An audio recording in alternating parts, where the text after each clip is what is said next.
Ahojte priatelia, srdečne vás vítame z dneskajšieho výletu. Ideme pozerať nejaké stopy do terénu. No a ani sme nestihli zapnúť kameru a ukázal sa nám krásny obraz divokej prírody. Videli sme nad hlavami lietať orly skalné, 3 páry a jeden párik už ukazoval krásne také jarné dvorenie.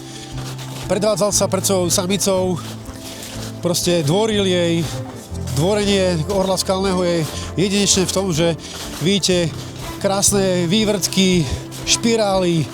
Dokonca Ďuri tuto videl, ako orol mal vetvičku vo svojich pazúroch a tu si pustil a potom podletel a znova ju chytil, aby dokázal svojej polovičke, že je taký šikovný a obratný. Takže to sú také jedinečné, fenomenálne zážitky, že normálne husia koža na rukách a ideme ďalej, uvidíme, čo nás čaká.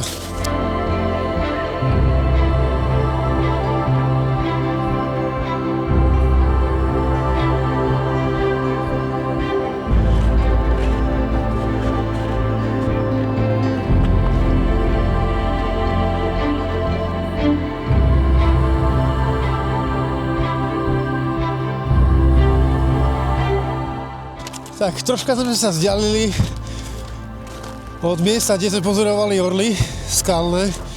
No a dopriala nám príroda ďalší unikátny záber na orliaka morského, ktorý preletával ponad nás. Tak to bola úplná pecka.